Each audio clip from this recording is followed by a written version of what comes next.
I'm just going to go straight into it. Yeah, go for it. Hey guys, welcome back to the channel. Today I am at Makerversity in London, Somerset House. I'm with my good friend Tariq, who is also a nerdy D&D maker. And he is helping me out. We're scratching each other's backs because I'm working on a project at the minute that's taking way too long and I'm not making any content. So we're going to come and talk a bit about what Tariq's working on and show you it because it's seriously cool. You guys will love it. And it's this dice box set. So, Tariq. Yes. First of all, let's talk about what you're making and why you're making it and how you got into it. Yeah, sure. I am probably same as most of you guys. A bit of a geek and love D&D, love role-playing games and tabletops. And through my many years of adventuring, I've sort of collected a ridiculous amount of dice. And when COVID hit, I decided to have an adventure of my own of making stuff, getting my hands dirty and not be behind a computer. And I made one of these dice boxes, just a wooden one. And I showed it to some of my friends who straight away were like, can you make me one? And yeah, I started making a few. And then they said, you should definitely share this with other people. And I fell down a rabbit hole of making, and this is where I'm at. I love sculpting, so it's one of my favorite things to do of all time. And I usually use polymer clay, which is a fantastic clay. It's these plastic particles that are suspended in a wax oil, and so you can rework it for absolute ages, and when you're happy you can then whack it in the oven and it goes rock hard. I didn't know it was actually plastic. Oh yeah, it's like these tiny, and the oven process essentially gets rid of the oils, and so it just makes all the plastic particles combine and harden and it becomes rock hard. But to be fair, with this particular dragon, it was a two-step process. So I did a quick sketch in a Super Sculpey soft, which is the beige coloured one. And with that, I found that I couldn't get enough detail that I really wanted. So I decided to make a mold, then cast it again in a different clay, which is a lot harder. It's called monster clay, and that's a much harder clay. And the advantage of having a harder clay is that then you can put a lot more detail without worrying of, oh, I put my finger and just ruin this section and that section. Big dirty thumbprints. Yeah.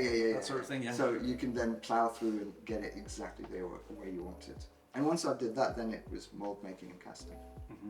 So the wooden part though, so you've got, that's the dragon, that's where we got to the dragon, and then it's, you might actually show me a little bit of the casting process as well. In fact, let's cut to the casting process now.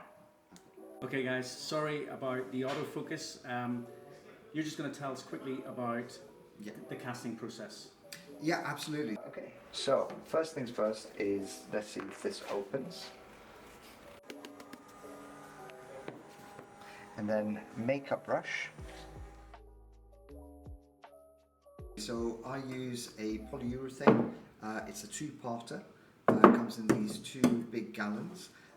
It's mixed 50-50, so you just use one of these measuring containers, pour in equal amounts. This one is a very translucent polyurethane, and so I'm going to dye it a little bit black and then mix it in. Once it's all mixed in, then sort of gently pour it into the mold, and using a sharp little pokey thing, I then try and encourage all the bubbles to come up to the top. And then leave it for a few minutes, well actually about 15 minutes, and it should cure up.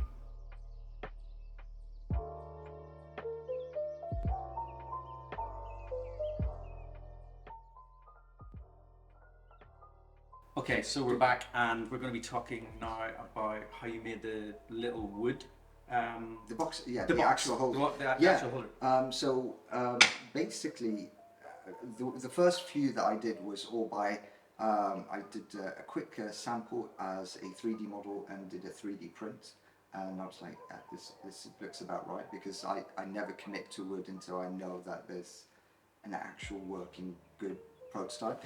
And then I basically did all the measuring and everything by hand, and hogged it all out with a router and just took my time and slowly built it up. But since I needed to sort of mass produce them and start making a whole bunch of them, I decided then, well, I still want to make them myself. I don't want to send it to a factory Yep. somewhere and let them have all the fun. I wanted to do it all here. Yeah. And so I made myself a whole bunch of different jigs, and each jig does a very specific process so that it does it accurately and just the same as all the others, and then I can move on to the next one.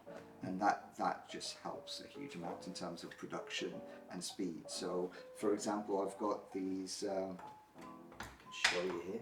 So I made about 25 different bucks which are completely identical. These are the templates of the exterior hexagonal that I then screw into the actual wood. And then with that I can use a router to get a perfect exterior cut every single time. And that's really important because I'd feel really guilty if I started selling things that were not matching and stuff like that. So continuity is really important, and that gives me the basic buck, as I call them, to actually then do all the extra details. And then I've got other jigs that does that for me. So what I also really like about the way you put these things together is the magnets system. Because I was wondering at first if it was on hinge system, but do you mind if I pick this up? Yeah, absolutely. So just the way it snaps together so nicely. There we go. Well, I mean, there are reasons for that. I've had other boxes in the past that other people have made. I am a sucker for magnets. I love magnets. Me too. But also, when you introduce magnets, there's still the risk of them opening. And so I really wanted something that had a really strong connection. So the magnets are really strong. And instead of having an inset where the lid sits into a physical...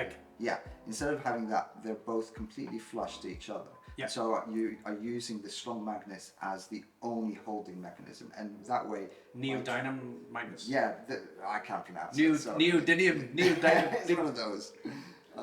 But I had to learn that word. I don't even know if I got it right. You're close enough, actually, probably better than me. But with those, instead of trying to force them apart, they're really weak in torsion. And so as soon as you just twist them out of alignment, you can then separate it, with the idea that you're not fighting something and then spilling your dice everywhere. You just twist and lift. So on the bottom here, what's this? This is like a cork kind of, and that's a laser engraver, right? Yeah. So I love multifunctionality. I love things that can do more than one thing, and so I still wanted to give people the opportunity to personalize and customize their own boxes. And so I wanted a section where you can engrave, and of course then the best way I thought, if you can put a cork liner and use the actual bottom as a coaster, then you can personalize your box on the cork. That's also removable. So the cork's removable? Well, yeah, you can. It's got a strong double-sided tape essentially at the back. Right. So you could do that. So if you maybe in 3 years' time you want a different character name, or you want something else on, I can then re-engrave the cork and then you can send it out to you guys essentially. I like the longevity of a product. I don't like disposable products. So This project has definitely got longevity. Like. People want nice things. Oh, one thing that we didn't talk about just before we finish up is the different kinds of wood that you've been using. Oh yeah, absolutely. So with the first launch, I wanted to keep it relatively simple and straightforward. So I'm using 3 different types. The oak, more of a traditional sort of. I always think of druids when I think of oak, and then you've got walnut, much darker, richer color. One of my favourite types of species of wood. They're great to work with, and as soon as you put an oil on it, it just pops. The grain is amazing. And then hard maple. Maple also, like if you like lighter woods, there's nothing quite like a hard maple wood. The grain is always beautiful. And also the dragons come in gold, bronze, silver, and stone. A stone effect. The stone effect was just added yesterday as a final thank you to all the backers. It's great. I really love it. That might be my favourite one. Oh, good. Oh, awesome. So there we go, guys. Make sure to check out Mythical Vault. I'm going to leave a link in the description below this video for your website and for the Kickstarter as well. And that's it for today. I am working on a project and I will get that out to you very soon. If you're on Patreon, you're already seeing that stuff. So, and if you're not, you might as well come over and have a look. All right. Thanks a lot, guys. See you. Bye, guys. Bye.